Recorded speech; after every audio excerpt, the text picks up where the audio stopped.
മഞ്ജൂസ് ഗാർഡൻ്റെ പുതിയൊരു വീഡിയോയിലേക്ക് എൻ്റെ എല്ലാ കൂട്ടുകാർക്കും വീണ്ടും സ്വാഗതം. ഇന്ന് നമുക്ക് സ്റ്റോക്കുള്ള റോസ ഏതൊക്കെയാണെന്ന് പരിചയപ്പെടാം. ഒന്ന് ഈ പീച്ച് കളർ. ഈ റോസായുടെ നല്ല ഹെൽത്തി ആയിട്ടുള്ള പ്ലാന്റ് ഉണ്ട്. നമ്മൾ സെയിൽ തുടങ്ങിയ സമയം മുതലുള്ള പ്ലാന്റുകൾ. ഇത് യെല്ലോ പിനാച്ചിയോ. ഇതിൻ്റെ ഒരു 50 പ്ലാന്റ് സ്റ്റോക്കുണ്ട്. നമ്മളിവിടെ ചെടി കൊണ്ടുവരുന്നത് 100-150 ഒക്കെ. എന്നാലും നമുക്ക് ഒരാഴ്ച കൊണ്ട് ആ പ്ലാന്റ് തീരും. എല്ലാവർക്കും അറിയാം, എൻ്റെ വീഡിയോ സ്ഥിരമായിട്ട് കാണുന്നവർക്കറിയാം. ആഴ്ച തോറും ചെറിയ വീഡിയോകൾ ഇടുന്നുണ്ട്. അത് കൊണ്ടുവരുന്ന പ്ലാന്റ് സെയിലായി പോകുന്നുമുണ്ട്. വലിയ വീഡിയോ ഇട്ട് കഴിയുമ്പോൾ ശരിക്കും പറഞ്ഞാൽ 100-150 പ്ലാന്റ് ഉണ്ടെങ്കിലും തികയാറില്ല. ഇപ്പോൾ ഈ വീഡിയോയിൽ കാണിക്കാത്ത റോസകൾ കുറേ ഉണ്ട്, സ്റ്റോക്കുണ്ട്. അത് ഞാൻ കാണിക്കാത്തതെന്ന് പറഞ്ഞാലും വീഡിയോയിൽ കാണിച്ചു കഴിയുമ്പോൾ എല്ലാവർക്കും കൊടുക്കാൻ തികയത്തില്ല.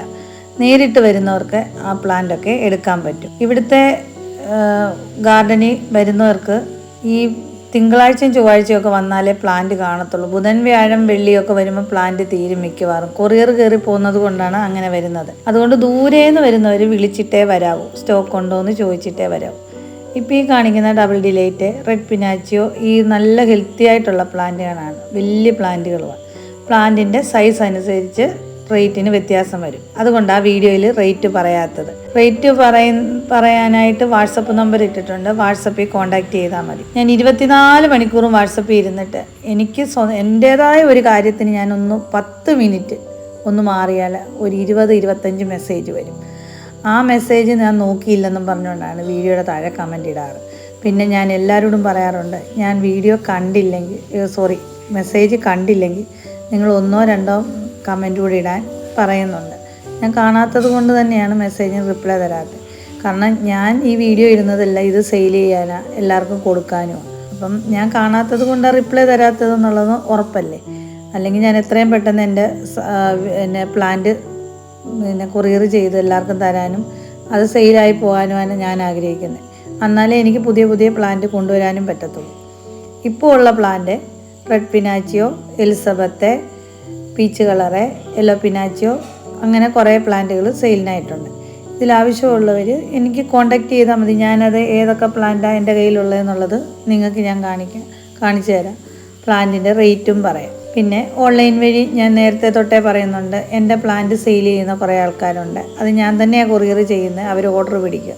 അപ്പോൾ ആ റേറ്റിനൊക്കെ ഇച്ചിരി വ്യത്യാസങ്ങൾ വരും. അതുകൊണ്ട് ഞാൻ റേറ്റ് വീഡിയോയിൽ പറയാത്തത് അതുകൊണ്ട് മാത്രമാണ്. അല്ലാതെ വേറെ കാര്യമൊന്നുമില്ല. ഇപ്പോൾ വാട്സപ്പിൽ മെസ്സേജ് ഇട്ടാലും ഞാൻ റേറ്റ് പറയുള്ളൂ. പിന്നെ എനിക്ക് പറയുന്നതിന് ഒരു കുഴപ്പമില്ല.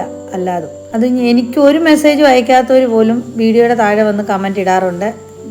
പിന്നെ മെസ്സേജ് നോക്കുന്നില്ല, പിന്നെ റിപ്ലൈ കൊടുക്കുന്നില്ല. ഞാൻ റിപ്ലൈ കൊടുക്കാതും മെസ്സേജ് നോക്കാതെ ഇരുന്നാൽ എങ്ങനെ ഒരു ദിവസം 50-60 കൊറിയർ ഞാൻ അയക്കുന്നത്? അതിനകത്ത് ഒരു കൊറിയറിനകത്ത് 10-12 റോസ വെച്ചുണ്ട്. ഇത്രയും ഓർഡർ ഞാൻ എടുക്കാതെ ഒരിക്കലും കൊറിയർ ചെയ്യത്തില്ലല്ലോ. അന്നന്ന് ചെയ്യുന്ന കൊറിയറിൻ്റെ ലിസ്റ്റും വൈകിട്ട് ഞാൻ സ്റ്റാറ്റസ് ഇടാറുണ്ട്. അന്ന് അയച്ചവരുടെ ലിസ്റ്റ് അത് കാണുന്നവർക്കറിയാം. 10,000 പേരെൻ്റെ സ്റ്റാറ്റസ് കാണുന്നുണ്ട്, അവർക്കറിയാം. പിന്നെ മിനിയേച്ചർ ദന്തോബിയമാണ് ഇത് സെയിലിനായിട്ടുള്ള. ഇതിന് ഒരു പ്ലാന്റിന് ഫ്ലവറുള്ള 2-3 തൈകളുള്ള പ്ലാന്റിന് 250 രൂപയ്ക്കാണ് ഞാൻ കൊടുക്കുന്നത്. നല്ല ഹെൽത്തി ആയിട്ടുള്ള പ്ലാന്റാണ്. ഇപ്പം തന്നെ കുറേ പ്ലാന്റ് ഇത് കൊറിയർ ചെയ്തു. മിനിയേച്ചർ ദന്തോബിയം ഇത് 2-3 തൈകളുള്ള പൂക്കളോട് കൂടിയ പ്ലാന്റ് തന്നെയാണ് സെയിൽ ചെയ്യുന്നത്. ആർക്കും ഫ്ലവർ ഇല്ലാത്ത പ്ലാന്റ് സെയിൽ ചെയ്യത്തില്ല. 250 രൂപയാണ് ഒരു പ്ലാന്റിന് റേറ്റ്. കൊറിയർ ചാർജ് വേറെയാണ്. വേറെ ഒരു പ്ലാന്റിൻ്റെ കൂടെ ഇത് കൊറിയർ ചെയ്യത്തില്ല. ഇത് സെപ്പറേറ്റേ കൊറിയർ ചെയ്യത്തുള്ളൂ. റോസയുടെ കൂടൊന്നും ഇത് കൊറിയർ ചെയ്യത്തില്ല. ഇത് 1-2 പൂക്കളുള്ള പ്ലാന്റ് വരെയുണ്ട് ഇതിനകത്ത് സെയിൽ ചെയ്തിട്ടുണ്ട്. നമുക്കൊരു തോരൻ പരിചയപ്പെടാം. തോരൻ എന്ന് പറഞ്ഞാൽ 10 ഇല ചേർത്തൊരു തോരനാണ്. കർക്കിടക മാസമല്ലേ, അതിന് നമ്മുടെ വീടിൻ്റെ ചുറ്റുമുള്ള കുറേ ഇലകൾ ഞാൻ ശേഖരിച്ചുകൊണ്ട് വന്നേക്കും. അതിൻ്റെ ഏതൊക്കെ ഇലയെന്ന് എനിക്ക് ചിലതിൻ്റെ ഒന്നും പേര് കറക്റ്റൊന്നും അറിയത്തില്ല. എന്നാലും തോരൻ വെക്കുന്ന ഇലകളാണ്. ഇത് പയറിൻ്റെ ഇലയാണ്. ഇത് കിളുന്ന പയറിൻ്റെ ഇല, അതായത് പയറിൻ്റെ കട്ടി കുറഞ്ഞ ഇലയാണ്. ഇത് കുറച്ച്, എല്ലാത്തിലും കുറേച്ച മതി. ഞങ്ങൾ കൂടുതൽ ആൾക്കാരൊന്നുമില്ല, 2-3 പേരല്ല. പിന്നെ മുരിങ്ങയില ഒത്തിരി എടുത്തിട്ടില്ല, കുറച്ചേ എടുത്തിട്ടുള്ളൂ. പിന്നെ ഇതൊരു പയറ് പോലത്തെ ചെറിയ ചെറിയ മണിമണിയായിട്ടുണ്ടാകുന്നൊരു എന്തോ പയറാണ്, അതിൻ്റെ ഇല. അതിൻ്റെ ഒരു 2-3 ഇലയെ എടുത്തിട്ടുള്ളൂ, കൂടുതലൊന്നും എടുത്തിട്ടില്ല. പിന്നെ ഞാൻ എടുത്തേക്കുന്നത് ഇതും ഒരു പയറ് പോലത്തെ ഒരു ഇലയാണ്. ഇത് ഇല തോരൻ വെക്കുന്നതാണ്. ഇതിൽ ചെറിയ ചെറിയ കറുത്ത കുരു പോലത്തെ വിത്തുണ്ടാകുന്ന.